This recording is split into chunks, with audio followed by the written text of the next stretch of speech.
What's the craziest way you caught an ex being unfaithful? I didn't find a love letter or a strange number in her phone. I found a receipt from a gas station in the middle of nowhere at 3 a.m., and that's when I realized my wife, the ER nurse who supposedly spent her nights saving lives, was spending them in someone else's bed. But here's the part that keeps me up at night. I didn't confront her. Instead, I became a ghost. I followed her truck into a state park, hid in the trees like a predator, and watched another man kiss my wife as the sun came up. Then I went home, made her breakfast, and waited. When she finally walked in, exhausted from her shift, I poured her coffee and whispered, "The sunrise must have been worth it." The mug hit the floor before she did. I was married for 6 years to a woman who worked as a night shift ER nurse. Her schedule was brutal, 3 12-hour shifts in a row, then 4 days off. We operated in this weird, respectful bubble where we didn't question the other person's exhaustion. When she came home at 8 a.m., she needed silence and sleep. When I left for my construction job at 5 a.m., I tiptoed around like a cat burglar. It worked for us. Until the laundry. I handle all the domestic stuff because my job ends at a reasonable hour. I'm the one who sorts, washes, folds. So, on a Thursday afternoon, I'm going through the pockets of her cardigan before tossing it in the machine. I find a crumpled receipt from a gas station located 40 miles out of town, in the middle of nowhere. The timestamp was 3:15 a.m. on Tuesday. Now, I know her hospital. It's in the city. There is literally no reason to be at that specific gas station at 3 a.m. It's not on the route to work, it's not near her friends' places, and it's definitely not near a 24-hour diner she likes. It's just a dot on the map next to a highway. I didn't confront her. I just started paying attention. The next week, I did something I'm not proud of. I borrowed a friend's nondescript sedan and parked it near the hospital staff entrance at midnight on one of her shifts. I waited. Her shift ended at 7 a.m. At 7:15, I saw her walk out, but not to her car. She walked to a beat-up pickup truck idling at the curb. A guy got out, gave her a long hug, and opened the passenger door for her. They drove off. I followed them, keeping 3 cars back. They didn't go home. They drove straight to a state park about 30 minutes away. The kind of place with hiking trails and scenic overlooks. I watched them park and walk hand in hand towards a trailhead. This is where it gets a little unhinged. I didn't storm over. I didn't yell. Instead, I drove home, got my mountain bike out of the garage, and threw it on the rack. I drove back to the state park. I knew the trails there pretty well. I circled around to the backside of the scenic overlook, a spot I knew you could only reach by bike or a very long hike. And there they were, sitting on a bench, looking at the sunrise over the valley, drinking coffee from a thermos. He had his arm around her. She was leaning her head on his shoulder. It was disgustingly romantic. It was the kind of quiet, intimate moment you see in movies. I didn't take a photo. I didn't make a sound. I just watched for maybe 2 minutes, a strange, hollow calm settling over me. Then I quietly got back on my bike and pedaled away. I went home, showered, and made a pot of coffee. At 10 a.m., she walked through the door, yawning, her scrubs wrinkled. "Hey," she said, tossing her keys in the bowl. "Long shift." Some guy coded in the waiting room. Took forever to stabilize him. I poured her a cup of coffee. "Sounds rough. Sleep well?" "Yeah, I'm beat," she said, heading for the bedroom. I waited until she had the covers pulled up. I walked to the doorway and leaned against the frame. "Hey," I said, my voice even. "The sunrise this morning was beautiful, wasn't it? From the scenic overlook at Miller's Peak." Her entire body froze. It was like someone had pressed pause. She didn't even breathe for a solid 5 seconds. When she finally turned to look at me, her face was pale, and for the first time in 6 years, she had absolutely nothing to say. I just nodded, turned, and walked to the living room to watch TV. I could hear her crying through the walls, but I felt nothing. I didn't need her to explain. The receipt, the truck, the sunrise. It was all the answer I required. Story 2. I found the proof that my girlfriend was cheating on me not by hiring a detective or snooping through her phone, but because some random hiker at a karaoke bar accidentally left his GoPro recording on the table. In the background of his vacation footage, there she was, making out with 2 different guys while I was at home thinking she was at a design seminar. The craziest part? She still doesn't know that the video exists. I've never told her I know. A couple of years ago, I was dating someone who traveled a lot for weekend workshops. I never questioned it much because her job actually involved conferences and training events. One Saturday, I stayed home fixing my old laptop while she was supposedly at a design seminar 3 cities away. While I was digging through files on the laptop, I found an SD card in the side slot that I didn't remember using. When I opened it, there were dozens of random video clips. At first, I thought they were corrupted because most of them were short and shaky, like someone accidentally recording. Then one clip started playing clearly. It was inside a karaoke bar. Loud music, flashing lights, people singing terribly. The camera was sitting on a table, pointing across the room. And there she was, my girlfriend, sitting in a booth with two guys I'd never seen before. They were laughing, sharing drinks, and at one point she leaned over and kissed one of them while the other guy recorded it on his phone and everyone cheered. What made it even stranger is that the camera recording the video was apparently someone else's GoPro sitting nearby. I could hear people talking behind it about their hiking trip earlier that day. My girlfriend clearly had no idea she was in the frame. The timestamp? The exact night she told me she was exhausted from the seminar and going to bed early. I watched the clip 3 times because my brain just couldn't process it. It wasn't even meant to be evidence. It was just some random stranger's camera accidentally capturing the whole thing in the background. When she got back Sunday night, she started telling me about lectures and networking dinners. I didn't argue or accuse her right away. I just turned the laptop around and hit play. She went completely silent.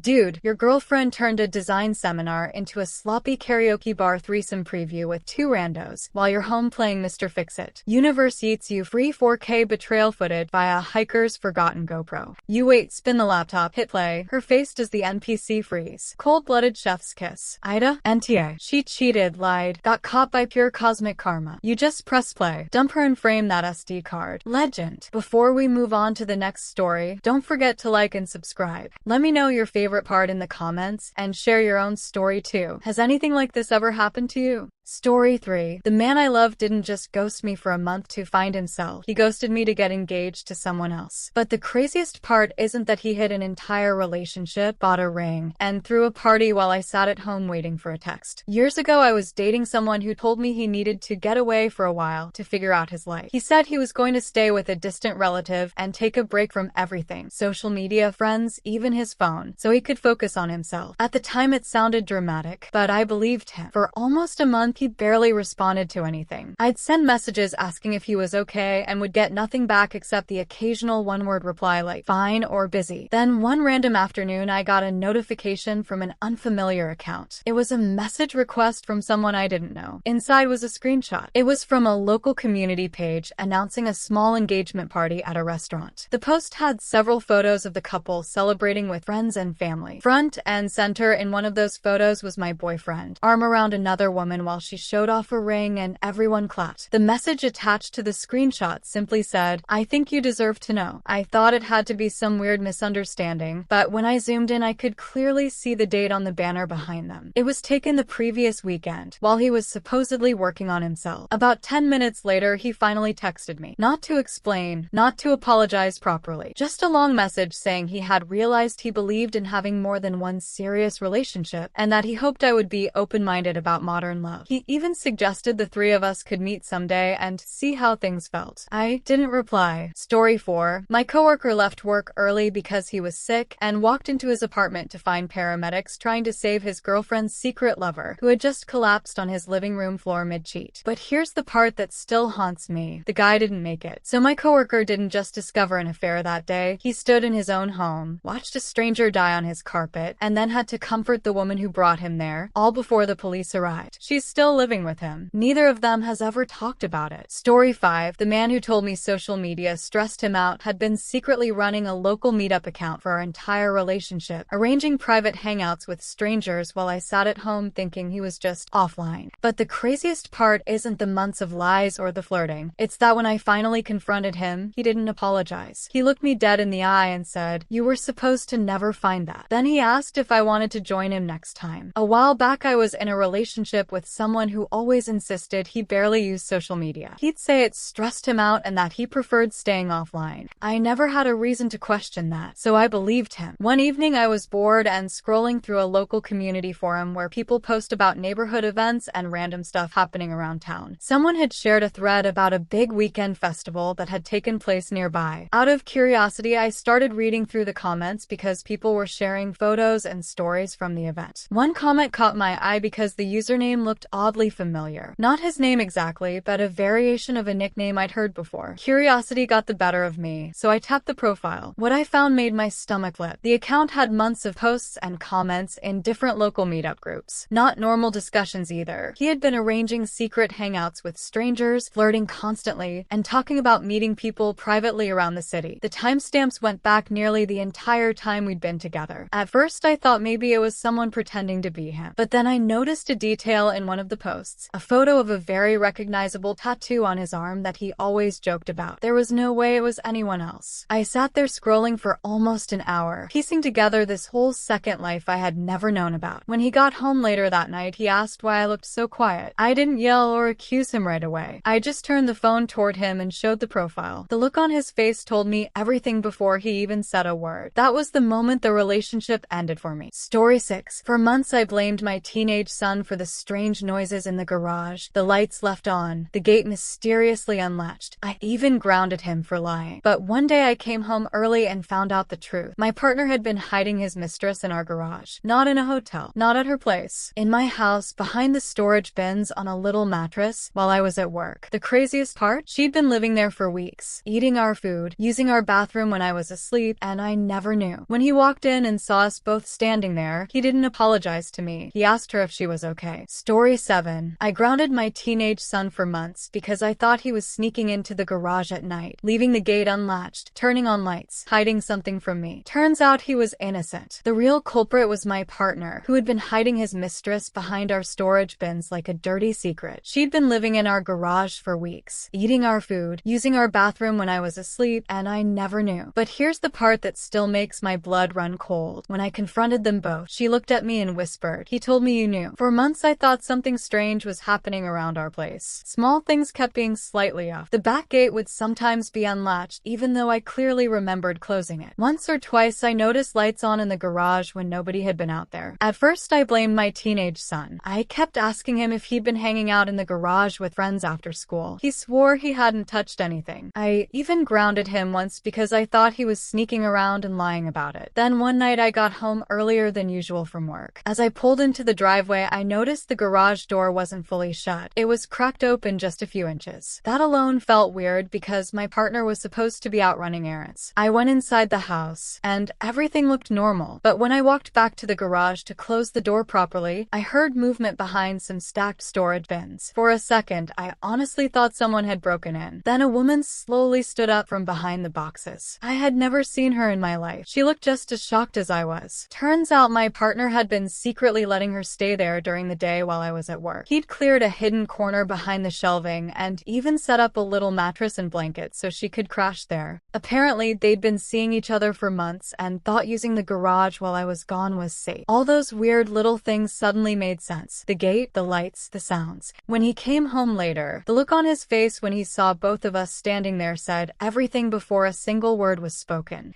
Your house turns into a low-budget spy thriller. Gates ghosting itself, garage lights partying solo, teenage son getting falsely accused and grounded like he's running a cartel. Turns out your partner converted the garage into a secret daytime love shack. Mattress, blankets, hidden corner behind the bins, for his side chick to chill while you're at work. Months of gaslighting the whole family. You pull up early, garage doors half-assed open like it's winking, you hear rustling, and boom, random woman pops up like a Jack-in-the-Box cheater edition. Partner walks in, sees both of you, faced as instant regret, a crash. Relationship deleted that night. Aita, NTA 100%. You didn't snoop, you just came home and accidentally uncovered his dumbass safe affair hideout. He's the clown turning your garage into a side piece Airbnb. Keep the house, lose the loser, maybe change the locks. Accidental legend status unlocked. Before we move on to the next story, don't forget to like and subscribe. Let me know your favorite part in the comments and share your own story too. Has anything like this ever happened to you? Story 8. I found out my boyfriend was cheating on me not by snooping through his phone or following him, but because Netflix asked if I wanted to continue watching the romantic comedy he was streaming in his hotel room. In the split-second reflection on his TV screen, I saw another woman curled up against his shoulder, both of them cozy on the bed where he'd supposedly be sleeping early after his boring seminar. The craziest part? He called me 2 minutes later to say goodnight and told me he missed me. I listened to his voice, looked at that frozen image on my screen, and realized I was watching watching my own relationship like it was background noise on someone else's account. This was a few years ago when I was dating someone who traveled often for short business conferences. One weekend he was away for a training seminar in another city. Everything seemed normal. We were texting throughout the day and he kept complaining about how boring the presentations were. That evening I decided to watch a movie on our smart TV in the living room. When I opened the streaming app, I noticed his account was already logged in. Not unusual since we shared it, but then a little notification popped up in the corner saying, "Continue watching on another device?" Out of curiosity, I clicked it to see what it was referring to. It showed that the same account was currently streaming a romantic comedy on a device located at his hotel. Normally that wouldn't mean anything, except the profile icon wasn't his. It was the guest profile we had created as a joke months earlier, and it had never been used before. The weird part? The continue watching preview showed the pause screen for a moment, and in the reflection on the hotel TV screen you could clearly see two people sitting on the bed. One of them was definitely him. The other was a woman leaning against his shoulder. I sat there frozen for a minute, trying to process what I had just seen in that tiny preview window. I hadn't gone looking for anything suspicious. It literally appeared by accident because of the shared account. A little later, he called me to say goodnight and complained again about how exhausting the seminar had been and how he was probably just going to sleep early. I didn't argue. I didn't accuse him over the phone. The next morning, I packed my things while he was still away and moved out of the apartment. Story 9. My girlfriend asked me about short-term rentals in a random apartment building during our neighborhood walk, and I thought nothing of it until I found her secret booking history on that exact complex, with messages arranging discreet private evenings while I was at work. But the craziest part? When I confronted her, she didn't deny it. She just stared at me and whispered, "I was testing to see if you'd notice." She had been cheating for months, but apparently the real turn-on was seeing how oblivious I was right in front of her face. At the time, we had just moved into a new apartment together in a part of town she wasn't familiar with. One evening we were walking around the neighborhood so she could learn where everything was: grocery stores, bus stops, restaurants, that sort of thing. While we were crossing a street near downtown, she suddenly pointed toward a small apartment complex across the road and casually asked, "Do you know if people can rent places there short-term?" I told her I wasn't sure but assumed it was probably just normal apartments. She nodded and changed the subject immediately. It seemed like such a random question that I didn't even think about it again. Until about 10 days later. For some reason that exact moment replayed in my head while I was sitting at home. I couldn't figure out why someone would randomly ask about short-term rentals in a building they'd never mentioned before. It was such a specific question. The curiosity started nagging at me. A few days after that, she asked if I could check something on her laptop because mine had stopped working. When I opened the browser, one of the tabs was already signed into a travel planning site she used. I wasn't trying to snoop, but the page that loaded was a reservation history page. There were several recent searches for that exact apartment complex she had pointed at during our walk. Even stranger, there were messages exchanged with someone through the site asking about private evenings and whether the place could be booked discreetly for just a few hours. The conversation clearly wasn't meant for me. I didn't confront her right away. Instead, I closed the laptop and waited until that night when we were both home. I simply asked, "Remember that building you pointed at when we were walking downtown?" The look on her face changed instantly before I even finished the sentence. There wasn't much of a conversation after that. I think we both understood the situation without needing to argue about it. Story 10. After months of him acting distant and disappearing every Wednesday night for a mysterious appointment, I finally checked our shared calendar, the one we'd used for years to plan dinners and grocery runs. That's when I discovered he'd been using it to schedule his weekly hookups right under my nose. But the craziest part? The calendar had been sending me notifications the entire time. Reminder, appointment in 1 hour. I just never bothered to look. He wasn't hiding it in secret texts or burner phones. He was hiding it in plain sight, and I was too busy trusting him to notice. For years, my partner and I had one of those shared digital calendars so we could keep track of each other's schedules. It started when we first moved in together and just stuck around because it made planning things easier. Eventually, I stopped paying attention to it entirely. Then during the last few months of the relationship, things got strange. He became oddly distant and irritated all the time. Conversations felt tense for no clear reason, and he'd suddenly have plans several evenings a week that never used to exist. One afternoon, while trying to plan a dinner with friends, I opened the shared calendar to see when he was free. That's when I noticed a repeating entry. Every Wednesday evening, there was a block of time labeled simply appointment. No details, no location. Just 2 hours blocked out like clockwork. At first, I assumed it was something boring like the gym or a work meeting he'd forgotten to remove. But curiosity got the better of me, so I clicked the event to see if there were any notes attached. attached. There was one tiny detail I'd never noticed before: a location tag. It wasn't an office building or anything work-related. It was a small art studio on the other side of town. The weird part? I knew that place. A friend of his used to run classes there. Out of pure curiosity, I checked the studio's public social media page. They regularly posted photos from their weekly workshops and gatherings. Scrolling through the posts, I eventually reached pictures from the exact nights marked on the calendar. And there he was, sitting at a table beside that same friend, looking very comfortable together in multiple photos over several weeks. Apparently, the appointment had nothing to do with art. When I finally brought it up, he tried to downplay it as harmless and insisted it wasn't what it looked like. But honestly, by that point, the pattern was too obvious to ignore. Shared calendars been chilling for years like a boring co-parent tool, until dude turns distant, snappy, and suddenly booked every Wednesday like he's got VIP access to somewhere shady. You peek to plan one dinner, spot the mysterious repeating appointment block, click for location, bam, it's some random art studio across town. You scroll their Insta like a pro. Week after week, there's your man cozied up next to his friend in happy couple energy photos, looking way too comfy for just art class. He gets called out and hits you with the week. It's not what it looks like script, like the calendar plus photo evidence, is a big misunderstanding. Aita? NTA at all. You checked a shared calendar you both set up. No hacking, no spying, just basic planning curiosity that accidentally exposed his lazy weekly side piece schedule. He's the idiot who used the family Google Calendar as his cheat alibi. Drop the clown and maybe go solo on calendars next time. Universe handed you the receipts on a platter. Before we move on to the next story, don't forget to like and subscribe. Let me know your favorite part in the comments, and share your own story too. Has anything like this ever happened to you? Story 12. Her dad's fishing trips had gone unquestioned for years, until one weekend his wife staged an intervention using nothing but a misplaced tackle box and a single phone call. When he came home complaining she'd forgotten his gear, she calmly asked which lake he'd visited. He named one 2 hours away. That's when she smiled and said, "That's funny, because I called the marina and they said your boat hasn't been there in 5 years." The craziest part? He'd been using that same lie for so long he forgot to check if anyone was paying attention. This story goes way back before smartphones, tracking apps, or any of that stuff. Back then, if someone was lying, you had to notice the little details. I was dating a girl whose family lived outside town. Her dad had this routine where every couple of weekends he'd disappear for what he called fishing trips with some old friends. Nobody questioned it because he had done it for years. One afternoon, I happened to be over at their house helping fix a broken fence in the yard. When he came back from one of those trips, I joked with him about it because he didn't look like someone who had been outside all weekend. His clothes were spotless, and his truck didn't even have mud on the tires. I made some dumb comment like, "Man, those fish must live in a luxury spa if you're coming back that clean." Everyone laughed and the conversation moved on, but apparently his wife remembered it. The next time he left for one of those fishing weekends, she quietly switched something up. She moved all the gear he normally used and left a few items in places he'd definitely notice if he actually went. When he returned Sunday night, he started grumbling right away about how she had forgotten to pack some of the equipment he needed. That's when she calmly asked him which lake he had gone to. He gave the name of a place about 2 hours away. She didn't even raise her voice. She just told him that was interesting, because earlier that day, she had called the small marina there looking for him, and the staff said no one with his boat registration had been there all weekend. You could practically hear the air leave the room. He tried to talk his way around it for about 30 seconds before giving up entirely. Turns out those fishing trips had nothing to do with fishing. Story 13. My ex told me he'd passed out drunk in his ship cabin after a long work day, but a hotel rewards account I found 6 months later proved he'd booked a room, charged dinner at the hotel restaurant, and hit the lounge bar until 2 a.m. The craziest part? When I confronted him, he tried to laugh it off and said, "You're still checking that old stuff?" He had forgotten that shared accounts don't have expiration dates, and neither does the truth. My ex used to travel a lot for work. It was normal for him to disappear for a day or two while heading to different ports for his job, so I never questioned it. One particular trip months earlier had always seemed a little odd though. He had called me extremely late that night claiming he'd passed out after a long day and barely remembered anything because he had been drinking with coworkers. At the time, I didn't think much about it. Fast forward half a year later. I was planning a weekend getaway for the two of us and was browsing through his laptop because he had a rewards account we sometimes used for discounts. While checking available dates, I noticed an old confirmation number saved in the account history. Curious, I opened it. It was a room booking from months earlier in the exact city he had traveled to for that work trip. The reservation vacation had only been for one evening, which seemed strange because he always said he stayed on the ship during those trips. When I asked him about it later, he shrugged it off and said he must have clicked something by accident while drunk and never actually used the room. That explanation didn't sit right with me. Later that evening, I checked another shared account we both used for expenses connected to travel. There were several small charges logged for that same night. Nothing huge, just a series of payments at a restaurant and a late-night lounge located inside that exact hotel. The timestamps lined up perfectly with the night he told me he had been asleep after drinking too much. I didn't even bother arguing about it after that. The timeline basically explained itself. When I confronted him, he tried to laugh it off at first before realizing there wasn't much left to deny. Story 14. I discovered my boyfriend's 7-year secret not by snooping through his phone, but because he was too drunk to order his own late-night snack. While I was scrolling for pizza places, a notification popped up from a secret chat app revealing months of messages, meetups, and photos of him wearing my clothes in ways I never imagined. The craziest part? When I confronted him the next morning, he looked confused and asked, "Wait, you mean you didn't know?" He had apparently assumed I'd figured it out years ago and just never said anything. It was a Friday night, and my boyfriend had gone out with coworkers after a long week. He stumbled back around midnight, clearly a little tipsy, complaining about how hungry he was. He couldn't even unlock his phone to check a food delivery app, so I offered to do it for him. While I was navigating the app, a random notification popped up on the screen. At first, I didn't think much of it, just a social media ping. But then I realized the message was from a private chat app I'd never seen before. Curious, I tapped it. What I saw made my heart stop. It wasn't just one message. It was an entire conversation with someone completely unknown to me. He had been talking to this person for months, arranging meetups and sending photos that I never imagined. And it wasn't just that. Buried in his gallery were pictures of himself in ways that didn't match who I thought I knew him to be, including stuff involving outfits he'd taken from my closet. I sat there, stunned, scrolling through what felt like decades of deception. 7 years of trust, unraveled in a few minutes, all accidentally uncovered because I was helping him order a snack. I didn't confront him immediately. I just quietly logged out, sat on the couch, and processed the shock. Later, when I told him I knew, there was no excuse that made sense, no apology that could repair what had been broken. Friday night, your boyfriend rolls in sloppy drunk at midnight, whining for food like a toddler, can't even swipe open his own damn phone. You sweet, helpful queen, offer to DoorDash his drunk ass some tacos. App opens, boom. Random notification from some shady private chat app you've never heard of. Curiosity taps once, and the whole house of cards collapses. Months of secret convos, planned hookups, thirst trap pics flying back and forth with a total stranger. And the gallery? Bro's been raiding your closet for outfits, posing in ways that scream, "This ain't the guy I fell for 7 years ago." 7 fucking years of "I love you" bullshit, erased in 10 minutes because you were nice enough to order him drunk food. You don't even rage scream right then. Just log out, sit on the couch like a statue, let the betrayal marinate while he snores it off. Later you drop the bomb calmly. No groveling excuse sticks, no tears fix it. Relationship DOA.aita and TA, not by a galaxy. You didn't snoop, didn't crack passwords, didn't go through his shit. You literally just tried to feed the man and the universe served you the full director's cut of his double life on a silver platter. He's the one who turned your relationship into a secret side quest with wardrobe theft and burner app cheating. You deserve a sainthood medal for staying calm. Ghost his ass, change the locks, keep the closet, and your dignity. Accidental legend tier discovery. Before we move on to the next story, don't forget to like and subscribe. Let me know your favorite part in the comments and share your own story too. Has anything like this ever happened to you? Story 15. I walked into a random art exhibit on a quiet Friday night expecting nothing, and walked out knowing my boyfriend of 2 years had been secretly dating a teenager behind my back. The craziest part? The person who told me wasn't a friend or a concerned stranger. It was a smirking acquaintance from college who delivered the news like casual gossip, then added, "Wait, you seriously didn't know? Everyone at the gallery has known for months." I was the last to find out about my own relationship. It happened one Friday night when a friend and I decided to go explore a new downtown area. We weren't even trying to drink or party, we were just wandering, listening to street performers, and laughing at how empty the city felt. Then we stumbled across a small pop-up art exhibit with a cocktail reception. Curious, we wandered in. I spotted a familiar face, an acquaintance from my college art class. He waved and invited us to follow him to a private viewing at a nearby lot. We thought it sounded cool and went along. Once inside, it was nothing like I expected. Just 4 people, 2 of whom I barely knew, standing awkwardly in in a tiny apartment with music barely audible from a neighbor's speaker. No drinks, no artwork, nothing. Just silence and forced small talk. Then one of the guys tried to flirt with me. I laughed it off and said I had a boyfriend. At that moment, my college acquaintance smirked and casually said, "Still with him?" Funny, I saw him just a few nights ago with someone else. I froze. It turned out my boyfriend, who I'd trusted completely, had been secretly seeing someone else for months. Someone completely inappropriate for his age, and someone I never would have imagined.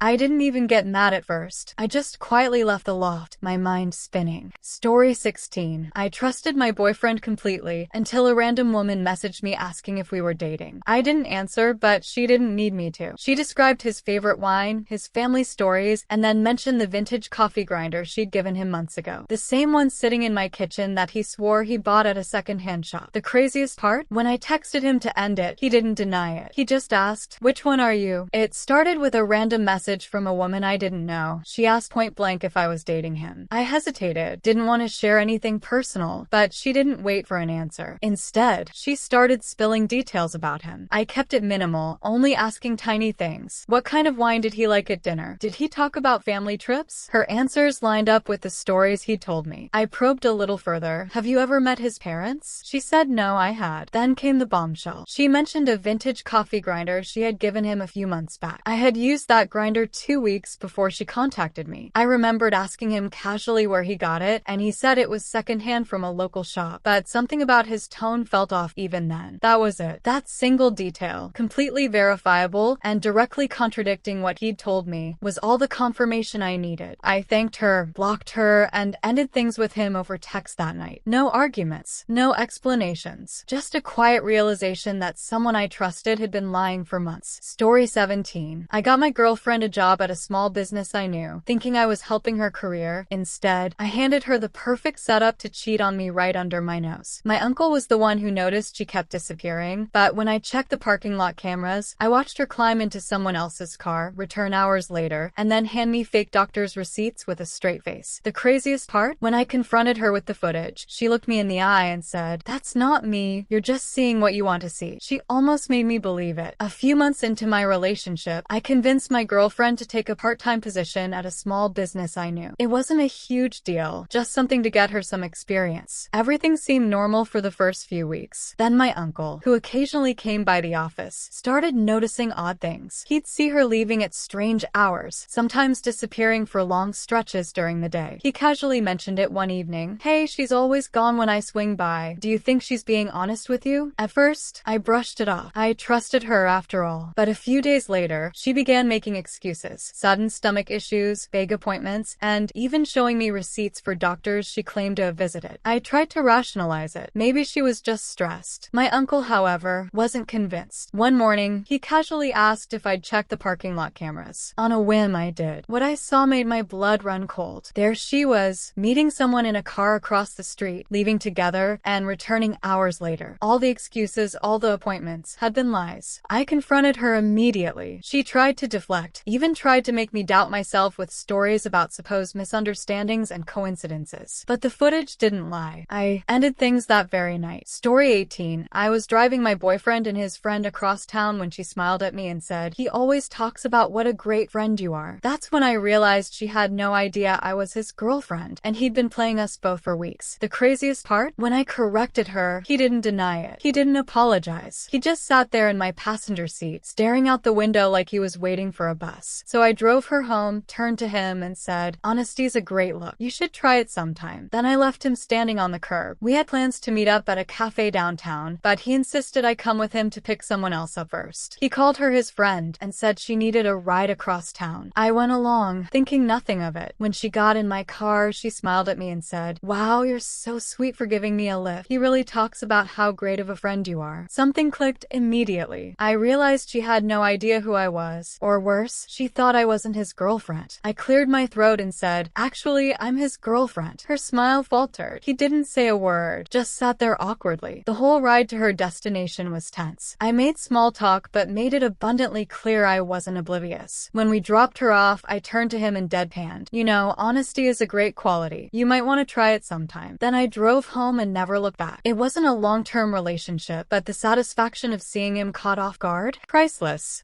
Dude sets up a casual cafe date, but first insists on playing chauffeur for his mysterious friend who needs a ride. You hop in like a good sport, no red flags waving yet. Side chick slides into the back seat, flashes a big smile, and drops the classic, "Wow, you're so sweet for giving me a lift." He talks about how great of a friend you are. Brain.exe instantly crashes. She thinks you're the platonic bro? Nah, she has zero clue you're the actual girlfriend. You hit her with the calm, "Actually, I'm his girlfriend new." Her face does the slow motion horror zoom. Boyfriend? Mute. Silent. Useless. Sitting there like a wet sock while the car fills with awkward, so thick you could chew it. Rest of the ride? You small talk like a pro assassin, dropping subtle "I see you" bombs the whole way. Drop her off, turn to him stone cold. Honesty's a great quality. You might want to try it sometime. Then peel out, ghost his ass, and walk away with zero regrets. Short relationship. Maximum chef's kiss humiliation delivered. AITA and TA, not even in the same universe. You didn't blow up, didn't scream, didn't make a scene. You just existed in the car as the girlfriend he conveniently forgot to mention, let the truth do the heavy lifting, and served him a polite verbal middle finger on the way out. He's the clown who tried to juggle two women in one back seat and got caught by his own dumb logistics. You? Absolute boss move. Satisfaction level. Priceless. Keep that spine of steel. Before we move on to the next story, don't forget to like and subscribe. Let me know your favorite part in the comments and share your own story too. Has anything like this ever happened to you? Story 19. I found out my ex was cheating on me not through a dramatic confrontation or a tearful confession, but because he accidentally sent me a Snapchat of himself with someone else, probably meant for a friend to brag to. The craziest part? I didn't cry. I didn't confront him. I just blocked him, went to my afternoon class, aced a pop quiz, and realized I felt lighter than I had in months. He expected me to fall apart. Instead, I had the best semester of my life. It started as a completely ordinary Friday. I was scrolling through my messages, waiting for a friend to text me back about weekend plans, when a Snapchat popped up from my ex. The message looked off. The words didn't sound like him. Even the emojis felt wrong. Curious, I kept reading. The messages kept coming, each one increasingly flirty and casual. But in a way my ex never talked. Something in my gut clicked. Then it happened. He, or rather, the person pretending to be him, sent a photo. It was unmistakable. Him with someone else, clearly after crossing a line I never agreed to. I stared at the screen for a second, expecting the flood of heartbreak to hit me, but nothing. Just a numbness. Weird, almost liberating numbness. I realized I didn't need to cry or scream or beg for answers. I didn't need him, so I did the only thing that made sense. I blocked him on every social app, deleted the messages, and went on with my day. I walked to my afternoon class like nothing had happened, played my favorite upbeat playlist in my earbuds, and actually laughed at a dumb joke from my professor. It felt good to keep living. Life didn't pause because he chose to lie. And honestly, I ended up acing that class, got promoted at my part-time job later that semester, and even joined a study group that turned into amazing friendships. Story 20. I came home early from a trip because of a gut feeling, and walked into my own bedroom to find another woman in my spot, completely relaxed, like she belonged there. He stumbled over excuses, but I didn't stay to listen. Later that night, I logged into his email and found months of messages planning secret meetups, including one where he wrote to her, "She's away this weekend. Finally, we have the place to ourselves." The craziest part? When I confronted him with the proof, he still looked me in the eye and said, "You're just being paranoid." He almost made me believe it. I had been out of town for a few days visiting family, giving him space after a string of arguments. Nothing dramatic, just normal tension in a relationship. But when I came back early because I couldn't shake a weird gut feeling, the apartment smelled different. I went inside and called his name. No answer. I noticed the living room lights were dimmed, and the TV was on muted. My heart started racing when I saw the bedroom door slightly ajar. I pushed it open, and there she was, another woman, completely unaware I was home. He was on the couch, fumbling for words, trying to tell me it wasn't what it looked like. I didn't even hear him. My mind went straight to how he had been acting distant, working late more often, avoiding my questions. After that initial shock, I didn't scream or cry immediately. I quietly grabbed my bag and left, but my curiosity didn't end there. Later that night, I logged into his email account on my own computer, and there they were, months of correspondence, planning meetings, excuses, lies. The extent of the betrayal hit me all at once. When I confronted him later, he tried the same old manipulation, saying I was imagining things, that I was paranoid. But I had the proof. The emails, the texts, the whole pattern laid out in black and white. I ended it that very night. No arguments, no drawn-out drama, just a firm realization that someone who repeatedly lies about such a fundamental betrayal has no place in your life. Story 21. I called his workplace to check if if he was really there, and the bookstore staff walked over to find an empty locked cafe that hadn't opened all day. When I confronted him, he stammered, said I was overreacting, told me he loved me, and then left for work again. I packed my bags that night, but the craziest part came weeks later. A mutual friend accidentally sent me a photo of him laughing with another woman at a restaurant, and I soon discovered he'd been married the entire time. Not just cheating, married, with a whole other life, a different age, a fake job, and a family I never knew existed. I had been trying to reach him all morning. He said he was working a double shift at a cafe downtown, but something felt off. Since the cafe was just a short walk from my favorite bookstore, I called ahead and asked if anyone could check if he was actually there. A few minutes later, the bookstore staff called me back. They had gone to the cafe, but it was completely dark. Locked doors, empty parking lot, not a single employee inside. It was closed for the day. When he finally walked through the door at home, I confronted him. He stammered something about running errands and said I was overreacting. I told him what the bookstore staff had seen, and suddenly he looked cornered, yet tried to brush it off. He even said he loved me, then went out for work again. I didn't wait. I packed my things and left that night. Weeks later, the truth came out in the most surreal way. A mutual friend accidentally sent me a photo meant for someone else. It was him with another woman, laughing in a restaurant, the kind of candid intimacy that made my stomach drop. That was just the beginning. I soon learned he had been married the entire time we were together, and that he'd lied about his age, his job, and everything in between. What broke me most wasn't just the cheating. It was the deliberate web of lies and manipulation. He had been living a double life, treating me like a pawn in his scheme while maintaining another family. You're blowing up his phone all morning because the double shift at the downtown cafe story smells like week-old garbage. Gut says no, so you casually call the bookstore next door, genius move, and have them eyeball the spot. They stroll over, place is pitch black, doors locked, parking lot emptier than his excuses. Cafe straight up closed for the day. Bro wasn't slinging lattes, he was slinging lies. He finally drags his ass home, hits you with the classic errands, dodge, and your overreacting gaslight combo like you're the crazy one for fact-checking his bullshit. You drop the bookstore recon bomb. His face does the oh shit I'm cooked twitch. He mumbles I love you, then bolts out for another fake shift. You? Zero hesitation. Pack, bounce, gone that same night. Ice cold exit. Weeks later, the universe delivers the knockout punch. Mutual friend fat fingers a pic meant for someone else. Him grinning like an idiot across a table from another woman. Pure cozy couple energy. Then the dominoes fall. Turns out he's been married the whole damn time. Fake age, fake job, fake everything. You weren't dating a barista. You were dating a full-time con artist running a double-life side quest with you as the unaware side character, aita, and ti, not even a whisper. You didn't stalk, didn't hire a PI, didn't go through his shit. You just made one smart phone call to verify his fairy tale and caught the whole house of cards collapsing. When the photo proof landed later, it only confirmed what your instincts already screamed. You walked away clean, no drama, no begging, just dignity intact. He's the manipulative, lying, married sack of excuses who treated your entire relationship like a disposable side gig. You deserve a standing ovation for the cleanest I'm out ever. Block, heal, upgrade, legend. Thanks for watching. Don't forget to like and subscribe. Got a story to share? Drop it in the comments and let us know which one was your favorite.